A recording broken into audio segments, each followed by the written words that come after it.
Around Dodge City and in the territory on West, there's just one way to handle the killers and the spoilers, and that's with a U.S. Marshal and the smell of Gunsmoke.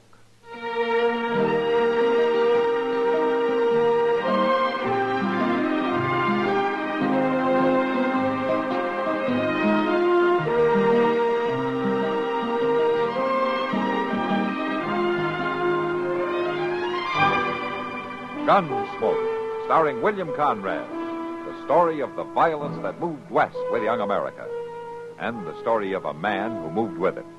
I'm that man, Matt Dillon, United States Marshal. The first man they look for and the last they want to meet.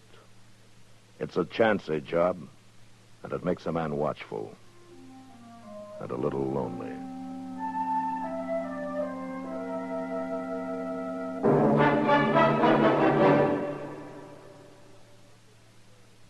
This is Frank Knight speaking for the world's most honored watch, Longines. When the West was being won, Longines was there.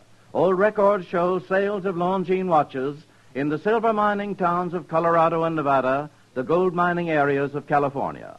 A fine gold watch, preferably a Longines, was one of the first luxuries purchased by a lucky prospector, for then as now the name Longines identified the world's most honored watch.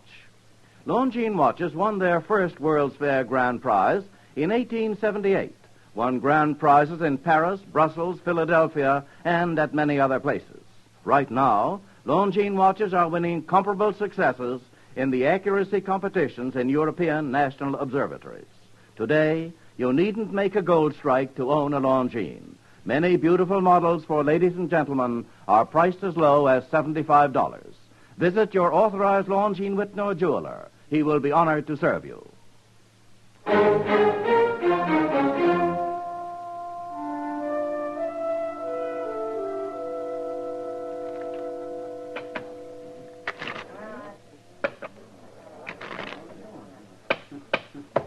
All right, cut the cards. There.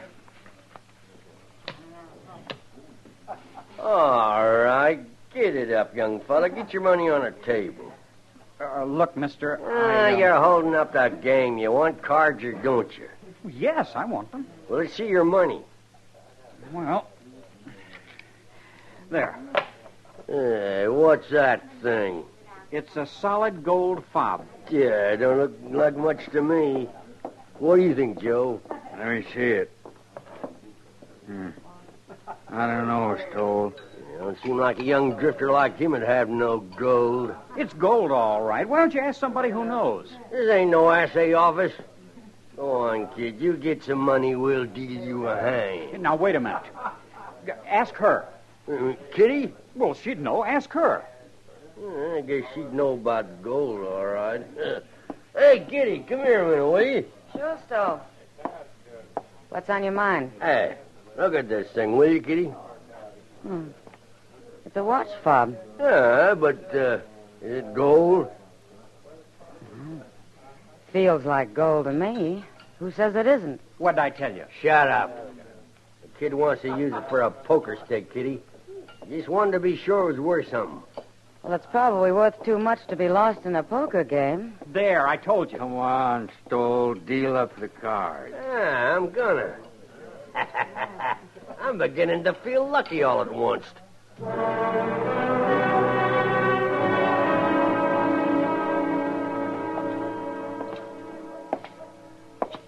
Mr. Dillon? What? Mr. Dillon? Yeah, Chester. I declare I sure am glad I found you, Mr. Dillon. Oh, what's the trouble? Oh, well, sir, I just think you better get on back to the office right away. You sound mighty excited. Somebody start an Indian uprising or something? Well, no, sir, it ain't nothing like A that. prisoner escape?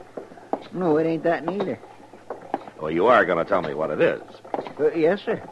It's that lady. What lady? Well, that lady sitting there waiting for you in the office. Well, who is she, Chester? She wouldn't tell me, Mr. Dillon. She wouldn't tell me nothing.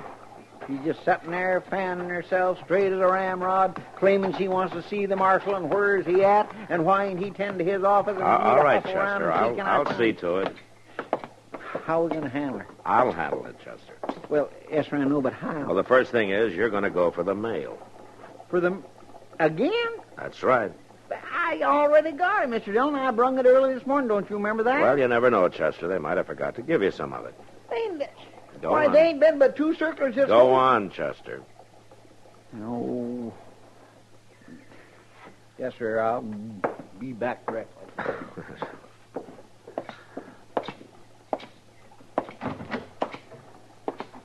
Good morning, ma'am. Yes, are you the marshal?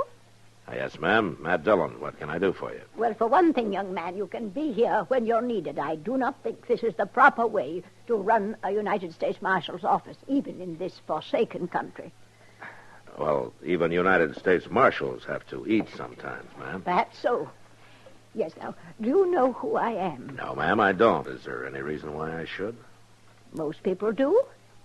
I am Mrs. Junius Chamberlain.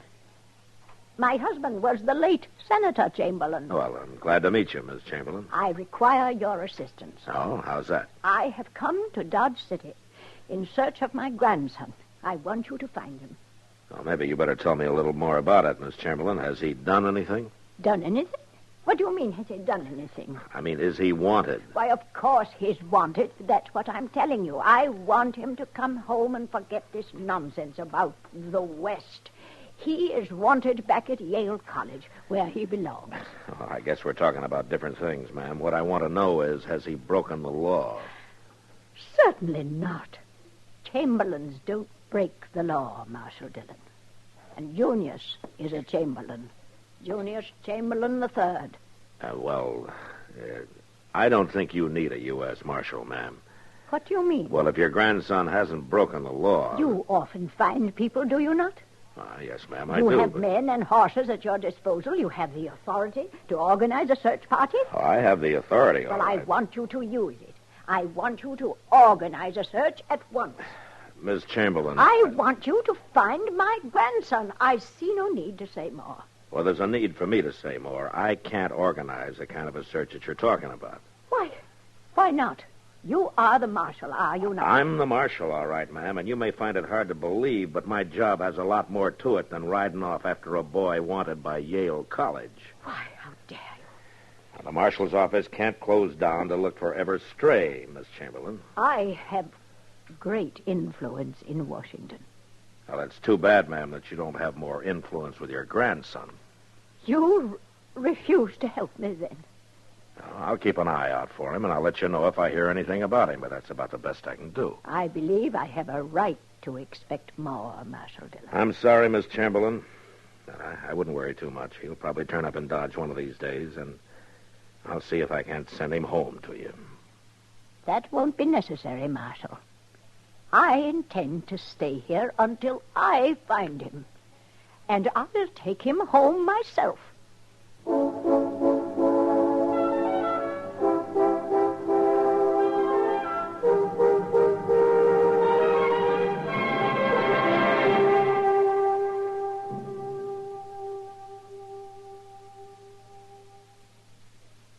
Sociable, up-to-date, debonair. What's this, a new word game? No, I'm just mentioning the qualities that people admire in other people. Oh, I see. If you're sociable, up-to-date, and what was that other word, debonair? Yes, debonair. But listen to it this way.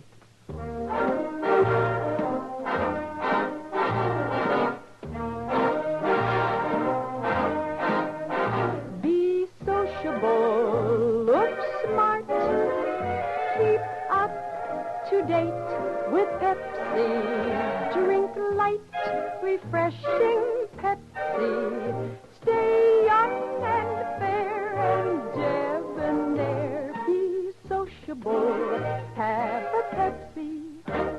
Notice how many of your friends are serving Pepsi-Cola these days. It's the up-to-date refreshment. Be sociable, serve Pepsi.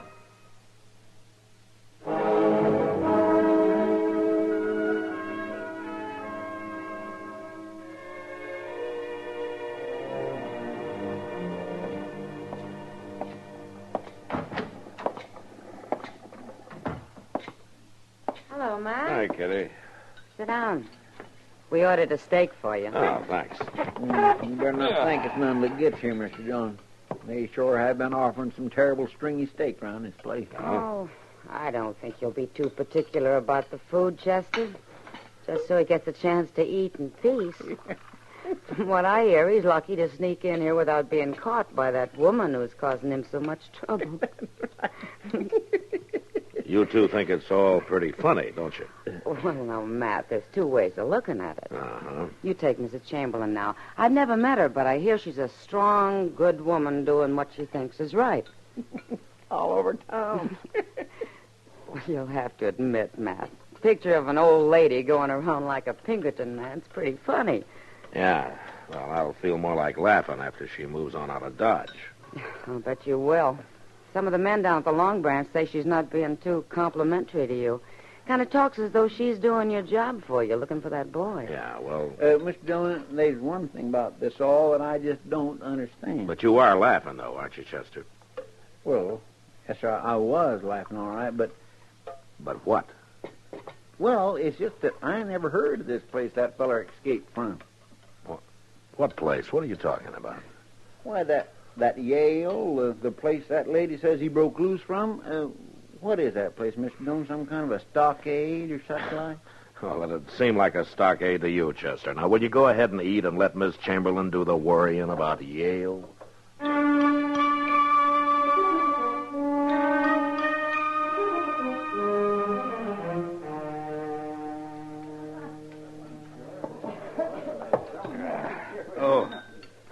It ain't so. What ain't so? Turn around and look. I swear there was an old lady over there standing in the doorway, big as life. Yeah. Good glory. She's coming on like a stern wheeler. Man, just ain't safe nowheres no more. Barkeep? Oh, Barkeep, Yes, ma'am. do you own this establishment? Well, not exactly, ma'am. That is, Then I wonder if you'd be good enough to summon the proprietor. Well, you see, ma'am... Is he not here? Well, I tell you... Never mind, Sam. I'll take care of him. All right, Miss Kitty. My name's Kitty Russell. What can I do for you? I was asking for the proprietor. I wasn't expecting you. Well, I wasn't exactly expecting you either, but I'm the proprietor. Oh, isn't that odd? Not especially. You're very direct, aren't you? I have to be. Yes, well, I like directness. I'll come to the point. I am Mrs. Junius Chamberlain. I've heard of you, Mrs. Chamberlain. Yes. Miss Russell, I am looking for my grandson. I heard about that, too. I can get no official help from your marshal, so I've had to undertake the task myself. The marshal says his office cannot cope with problems of this nature. Now, Miss Russell, I would appreciate it if you would take this description of my grandson. His name is Junius Chamberlain III. That much I know. I would appreciate it very much if you would keep your eyes open, Miss Russell. I'd like you to let me know if the boy comes into your establishment. Well, eyes open or not, Mrs. Chamberlain, I very well might not see him. You'd see him. Junius is a gentleman. I'll be staying at the Dodge House. Good day, Miss Russell. Good day.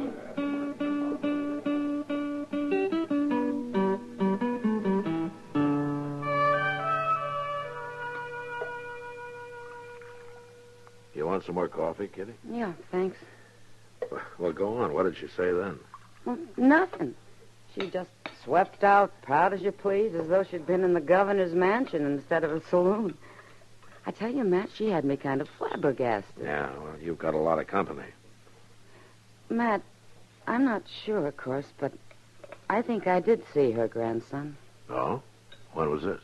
About a week ago. Well, did he tell you his name? No, he didn't, Matt, and that's why I didn't say anything to the woman about it. Anyway, I don't know where the boy is now.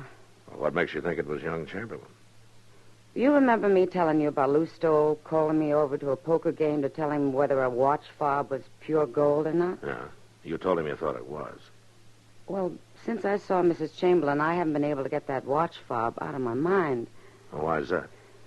It had a design on it, Matt. family crest or something like that. And Mrs. Chamberlain was wearing a pin with the same design on it. I could swear to it. Well, I'm glad you didn't. Huh? Why? Miss Chamberlain would probably have had the cavalry out looking for the boy by now. Oh, Matt, the boy means a great deal to his grandmother. I don't think you should joke about it. I'm not joking, Kitty. I don't see anything funny about the whole thing.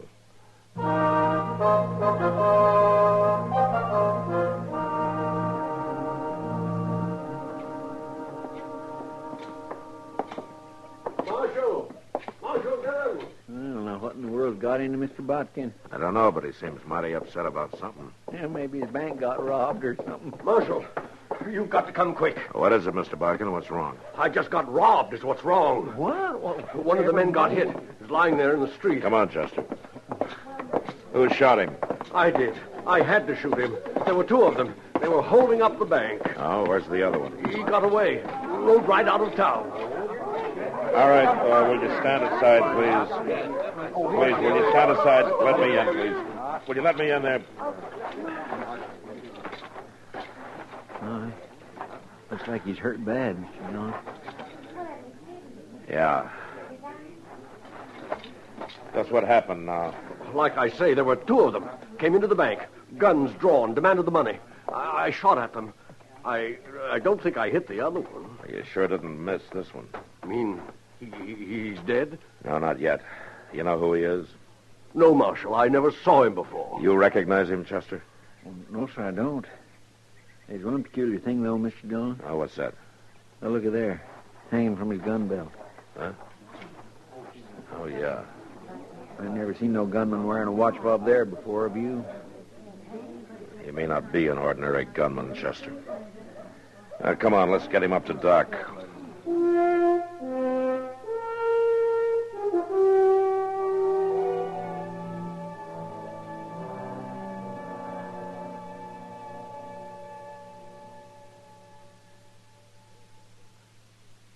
There have been some mighty interesting developments in recent chapters of CBS Radio's Ma Perkins, but this is not news to her fans. The story of Rushville Center's favorite citizen, her relatives and friends, has captured the attention of listeners across the nation for many years. For millions of listeners each Monday through Friday, the daytime hours bring no less than 7 absorbing true-to-life dramas, including the story of Ma Perkins on CBS Radio. Besides Ma, you can enjoy such longtime favorites as The Romance of Helen Trent, Young Dr. Malone, The Right to Happiness, The Couple Next Door, Whispering Streets, and The Second Mrs. Burton. There are good habits and bad, but one that recommends itself highly is that of listening while you work. Listening to this winning 7 combination for daytime drama each Monday through Friday. Work won't evaporate like magic, but it will go along at a higher momentum when keeping company with CBS Radio's winning 7 combination of entertaining serial dramas. Exclusively yours on this station in your area.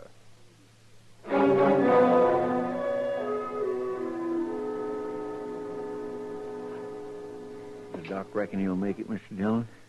No, he doesn't think so. Are you going to try talking to him? Yeah, I guess I'd better. Well, maybe we ought to wait till Doc gets back. Yeah, we probably should, but I don't know how long he's going to be conscious.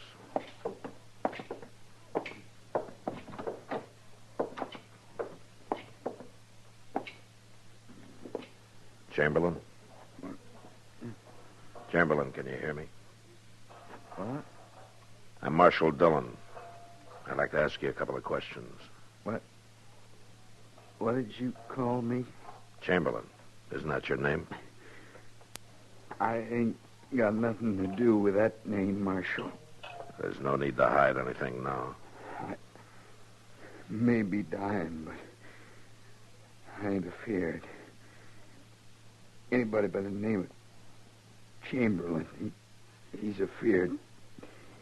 He's yellow-livered. How did you get this watch fob? I won it off him. I won it fair, Marshal.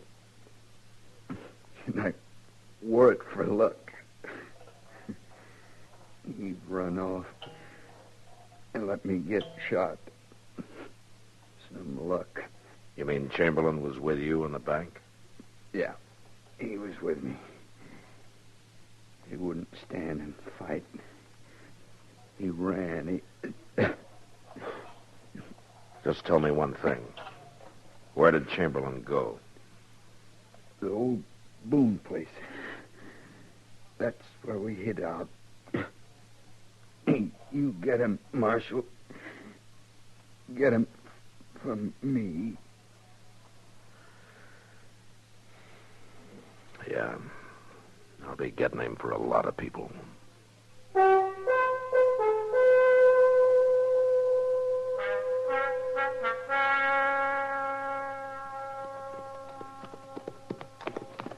Mr. Dillon, Yeah, Chester. don't you think it's an awful mean day to go out hunting a man? They're all mean, Chester. Well, I know that, but if it was nice and cool and pretty... If it was nice and cool and pretty, you wouldn't want to be working at all. Now, will you quit complaining? Well, I ain't complaining. Well, I'm glad to hear that. I'm not in any frame of mind to listen to you. Hey, Mr. Dillon, ain't it kind of funny that nobody ain't found out who that dead gunman is yet? Well, he was much more interested in telling me who he wasn't than who he was. No wonder why. He didn't want to be mistaken for a Chamberlain. Now, there's the Boone place. Come on. We'll ride right up to the house, Chester. You cover me as I go in. I don't think there's going to be any trouble. All right, sir. All right, you stay with the horses.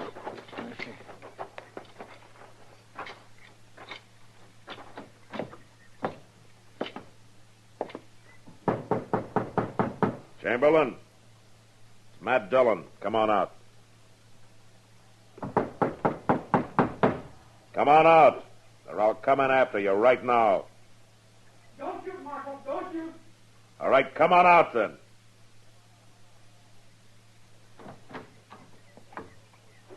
All the way out.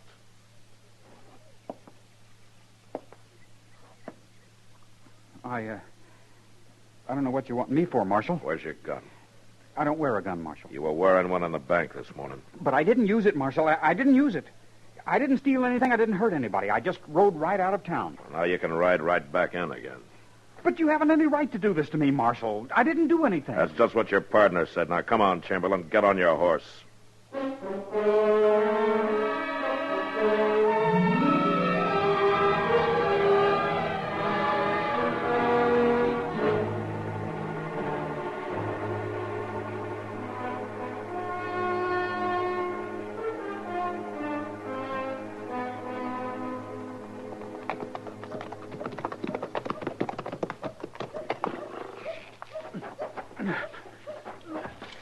I'll take him in, Chester. All right, sir. Will I put up the horses now? No, not yet. I want you to go over to the Dodge house for me and get Miss Chamberlain. My grandmother? Here in Dodge? You want me to bring her over to the jail? That's what I said, Chester. Right to the jail. All right. Come on, Chamberlain.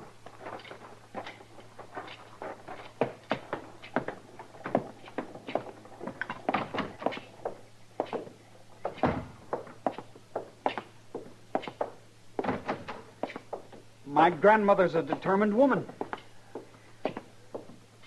She has a lot of influence in Washington. All right, get in there. My grandmother has great family pride, Marshal. She won't take kindly to my being in jail. I'm kind of ashamed to have you here myself. Mr. Dillon? Yeah, Chester. She must have saw us right up, Mr. Dillon. She was halfway across the street. Where's my grandson? He's in the cell here, Miss Chamberlain. I want to talk to him.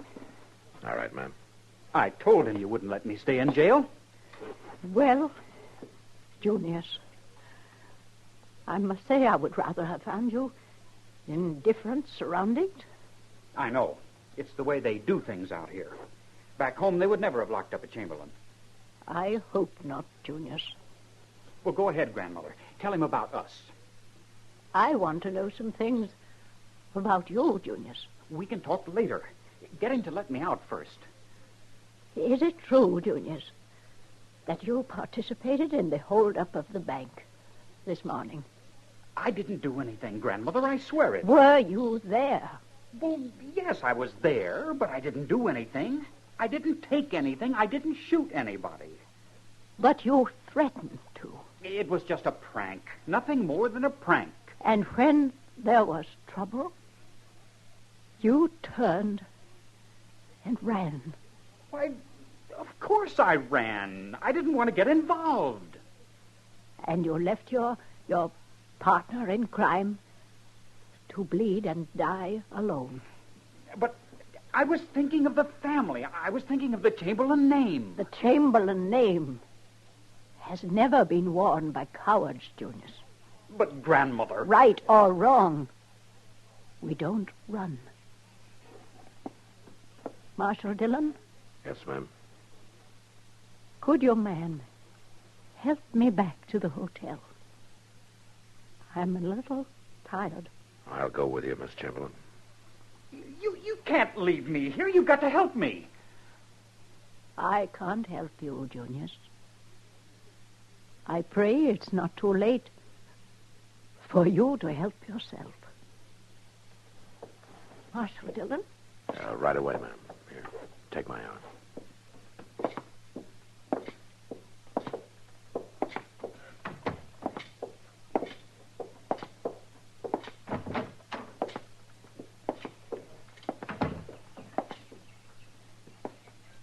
Marshal, will they be severe with him?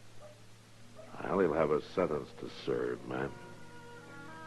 But as he said, he didn't really hurt anybody.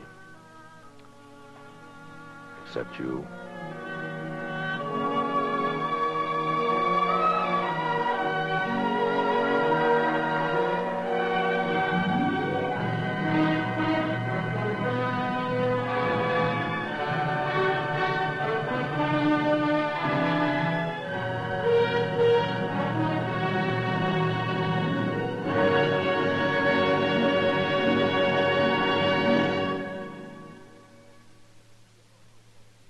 Cerebral palsy isn't inherited. It isn't contagious. What makes this cruel handicap unlike anything else is that no two cases of palsy are ever alike. For the most part, a tiny injury to the brain causes it, and as we know, the brain is unbelievably complex.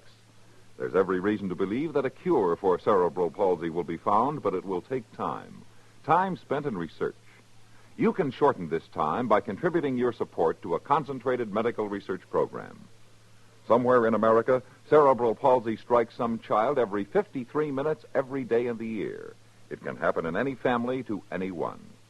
United Cerebral Palsy is fighting this relentless 53-minute timetable, but this fight needs your help. Won't you join the 53-minute march on cerebral palsy? Mail your contribution today. Address it to Palsy, care of your local postmaster. That's Palsy, care of your local postmaster.